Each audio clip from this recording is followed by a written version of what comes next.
Good morning students, how are you? Fine. Today we will do some chapter wise multiple choice questions that help you to prepare for your major test. और हम कुछ multiple choice type वाले questions को discuss करेंगे chapter wise.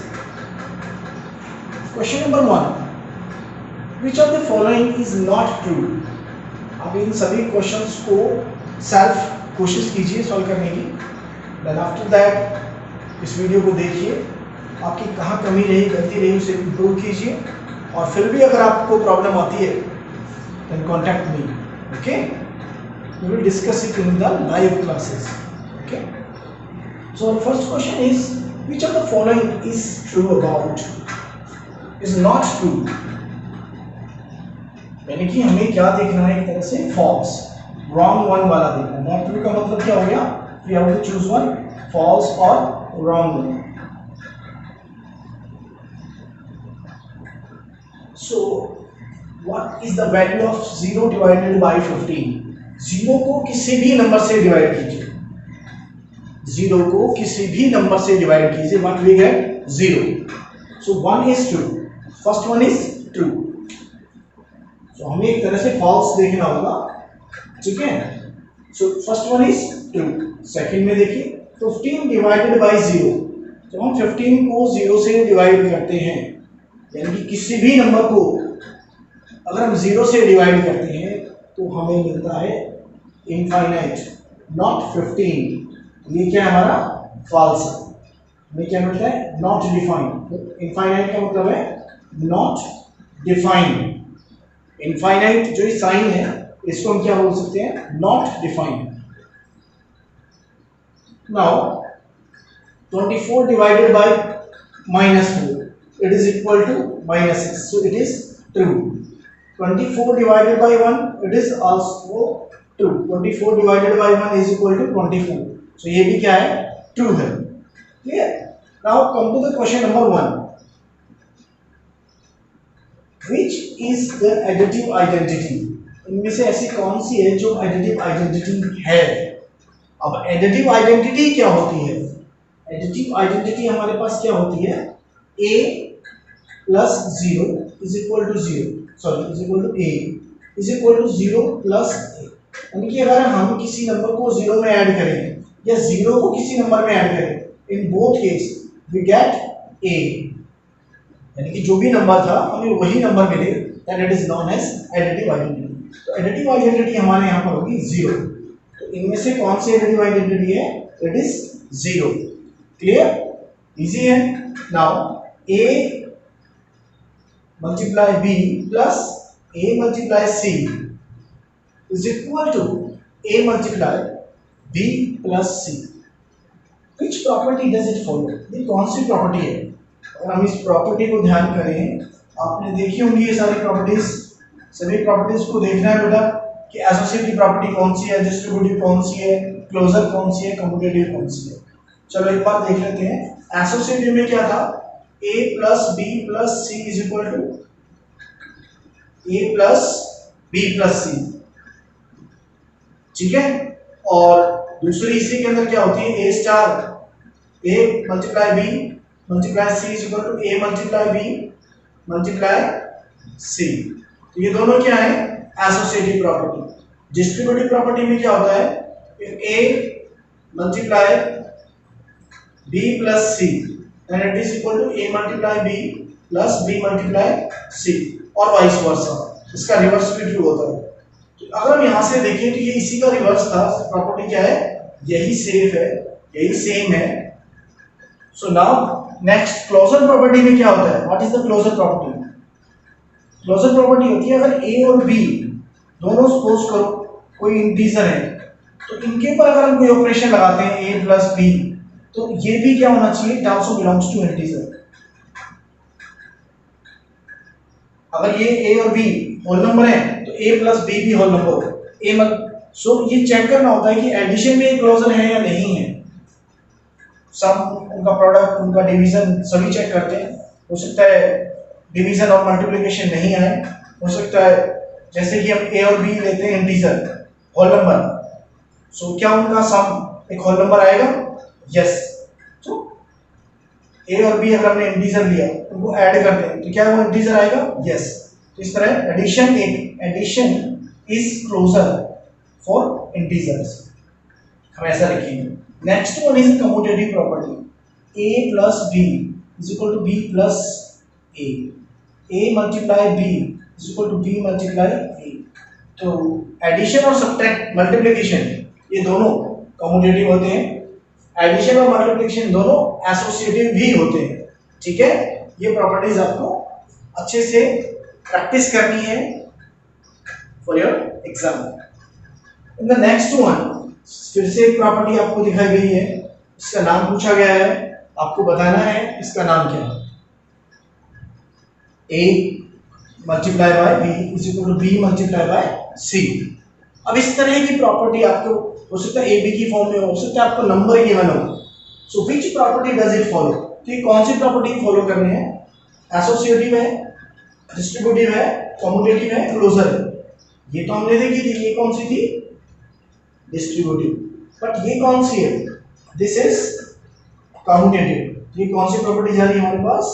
Commutative property. Next one, which of the following statement is true?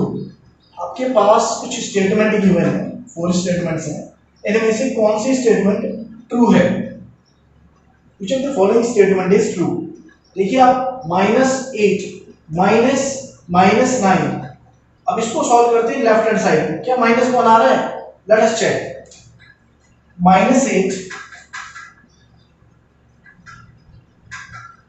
minus -9 is equal to what? Is equal to -8 minus क्या हो जाएगा? +9। अब इसे थोड़ा सॉल्व करते हैं। सो -8 का अलग साइन है, 9 का अलग साइन है, तो दोनों सब्ट्रैक्ट होंगे, तो आंसर आएगा 1। बड़ा कौन है? प्लस का, तो सिंबल आएगा प्लस का 1, नॉट माइनस का 1। तो ये क्या हो गया? एक तरह से फॉल्स। हमें क्या सर्च करना है? ट्रू। हमें क्या सर्च करना है? ट्रू। नेक्स्ट दूसरा नंबर ले लीजिए आप। दूसरा नंबर हमारे पास है -3 -4। अब दोनों के साइन क्या है?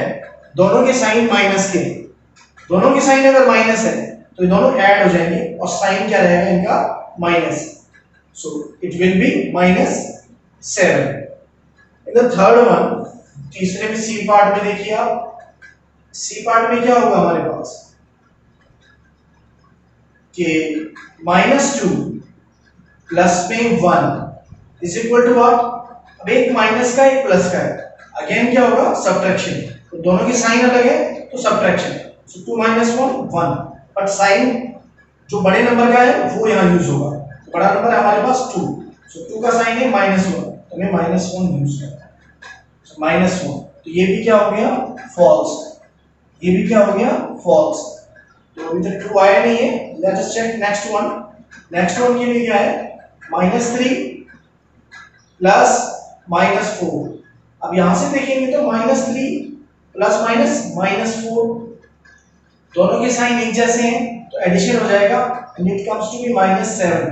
तो क्या -7 है? Yes, so it is true. तो इसका रिजल्ट क्या आ गया? True.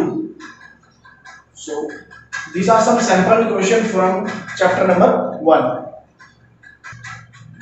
Now some multiple choice questions from chapter number 2. What is the value of 4/5 plus 3/7? What is the value of this? So आपको इसे सॉल्व करना है, देन चेक रिजल्ट पे टिक करना है, डायरेक्ट रिजल्ट पे टिक नहीं करना है। यहां से हमारे पास एलसीएम कितना होगा? 4/5 प्लस 3/7। फर्स्ट ऑफ ऑल हमें एलसीएम लेना है 5 और 7, इनका एलसीएम आएगा 35। इनका एलसीएम कितना आएगा? 35। एलसीएम आया 35, 5 7 जा 35, 7 पे गया तो 7 4 जा 28 प्लस 7 5 जा 35, 5 पे गया, 5 को फिर 3 से मल्टीप्लाई कीजिए, 3 5 जा 15। अब इनको ऐड करना इजी है, सो इनका एडिशन करेंगे। 8 + 5 3 13, 1 carry, 2 + 1 3 and 1 4, so 43 divided by 5। So now it is easy one। अब आपको यहां से बस आंसर को चूज करना है कौन सा आंसर करेक्ट है। So answer C is the correct one. Now next one, find out the proper fraction. Find out the proper fraction. इनमें से कौन सा ऐसा जो प्रॉपर फ्रैक्शन की फॉर्म में है। अब प्रॉपर फ्रैक्शन क्या होता है? तो प्रॉपर फ्रैक्शन में हमारे पास होता है कि numerator should be less than denominator. Fraction क्या है हमारे पास? n upon D. n जो है वो d से छोटा होना चाहिए, यानी कि ऊपर की जो नंबर है वो नीचे वाली नंबर से छोटी होनी चाहिए। यहाँ देखिए 19 इज ग्रेटर देन 50, ऐसा नहीं। 5 इज लेस देन 7, यस, तो ये वाला सही है। 27 is less than 23, no. 3 is less than 2, no. So हमारे पास option 2 is the right one. Clear? So ये होता है हमारा proper fraction. Which of the following shows 3 into 1/3 fraction? अब इनमें से ऐसा कौन सा है जो 3 into 1/3 फ्रैक्शन को शो करता है? सबसे पहले आपको इसे रीड करना आना चाहिए। आता है तो सभी फ्रैक्शंस को कैलकुलेट करो, देन फाइंड आउट। यहां देखेंगे व्हाट इज दिस 2/3, ये भी 2/3, तो ये 2/3 है और ये भी 2/3 है, तो इसको क्या रिप्रेजेंट करेंगे? इसका मतलब हो गया 2 into 2/3। यहां देखिए 1/2, ये भी 1/2, तो क्या हो गया 2 into में 1/2। यहां देखिए आप, ये क्या है? तो 4 पार्ट्स हैं इसके पास। इन 4 पार्ट में से एक पार्ट कलर्ड है, तो 1/4, ये वाला भी 1/4, ये वाला भी 1/4। तो इसका टोटल फ्रैक्शन क्या बन गया हमारे पास? 1 2 3, 3 into 1/4।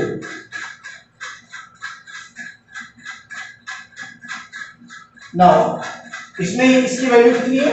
1 2 3, 3 सेक्शन में से एक सेक्शन कलर है, तो 1/3। इसमें भी 1/3, इस पे भी 1/3, तो इसकी वैल्यू कितनी हो गई? 3 into 1/3। ये वाला फ्रैक्शन कौन सा हो गया हमारे पास? Option number D. Clear?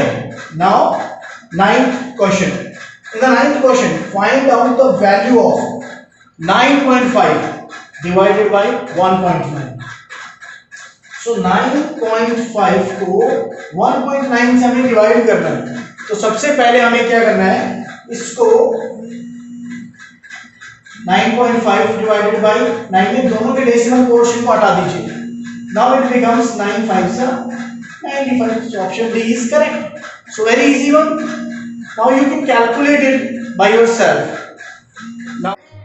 Now come to multiple choice questions for chapter number 3rd. Our first question is, question number 10 is, the mean of the first 7 whole numbers. The mean of first 7 whole numbers. So whole number होने चाहिए और first 7 whole number होना चाहिए. So first whole number is 0, then 1 2 3 4 5 6, हो गए 7 6, this one एक 0, 7 whole numbers. अब हमें क्या निकालना है? इनका मीन निकालना है। मीन के लिए क्या होता है? Sum of all data.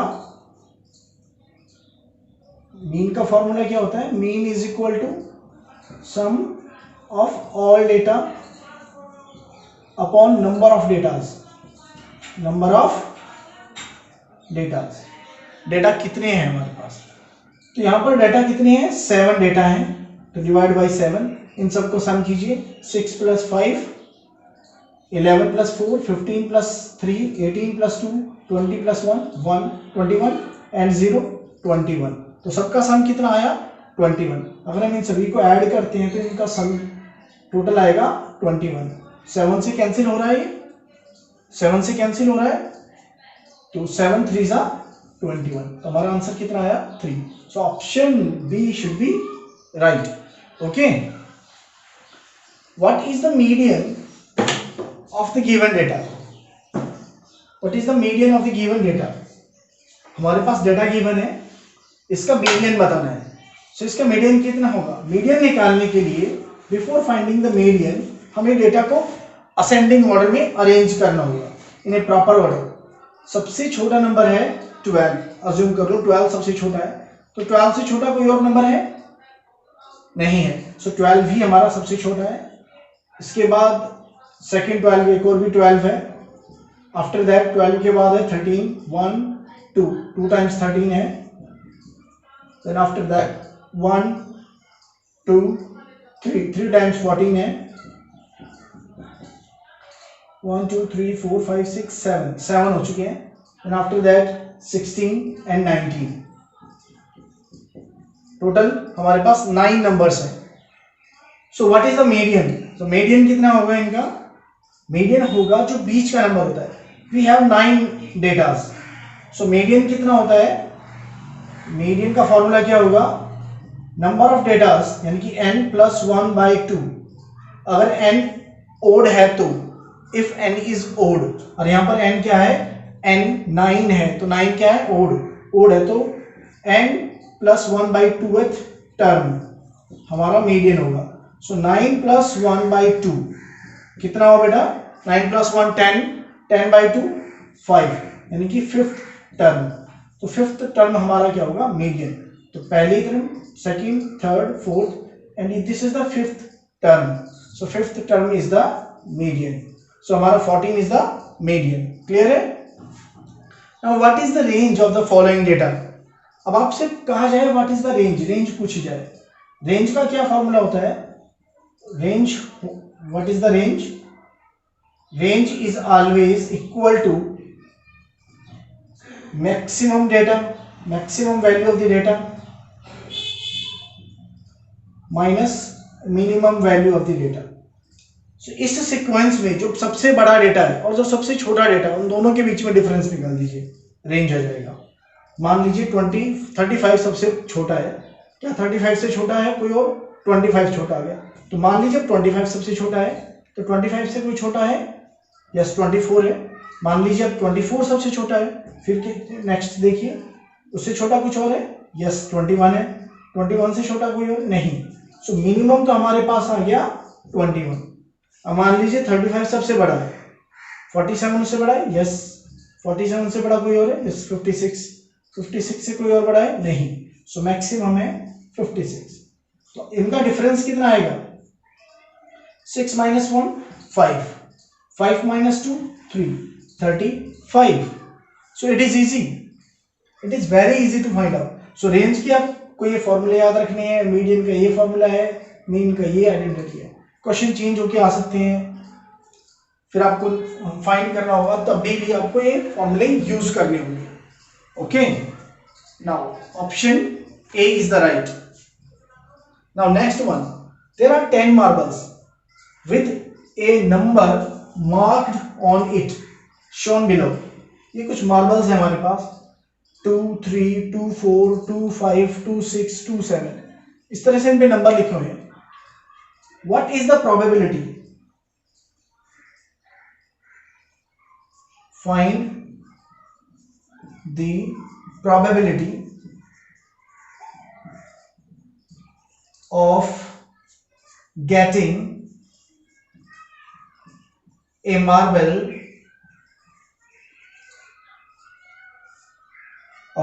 marble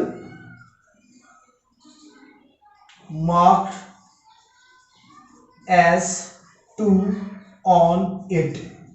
ठीक है, तो इसकी प्रोबेबिलिटी बताइए। ऑप्शंस हमारे पास हैं ये। क्लियर? चलिए देखते हैं हमारे पास। अब 2 सेलेक्ट करना है, हमें सेलेक्ट क्या करना है? 2 को। तो 2 कितने नंबर्स पे लिखा हुआ है? मार्बल्स पे लिखा हुआ है 1 2 3 4 5। सो हमारे पास जो प्रोबेबिलिटी होती है गेटिंग 2, वो कैसे होता है कि favourable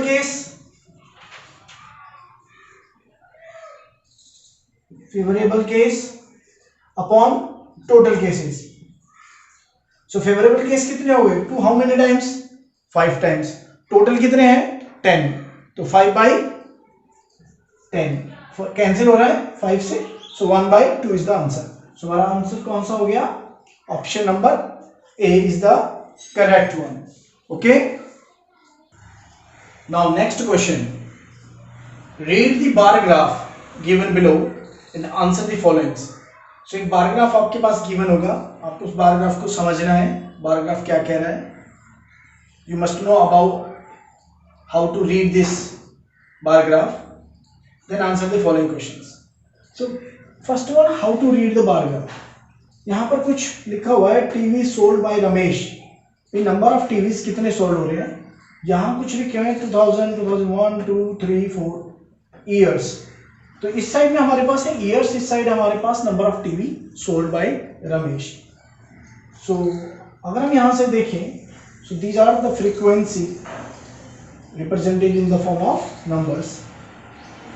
Now let us check the question first one. How many TVs sold by the Ramesh in 2000 and 2002 collectively? Collectively means together. So in 2000 में कितने टीवी सोल्ड हुए? 2000 की बात करें तो 100 टीवी। 2000 में number of TV sold is equal to 100 and 2002 में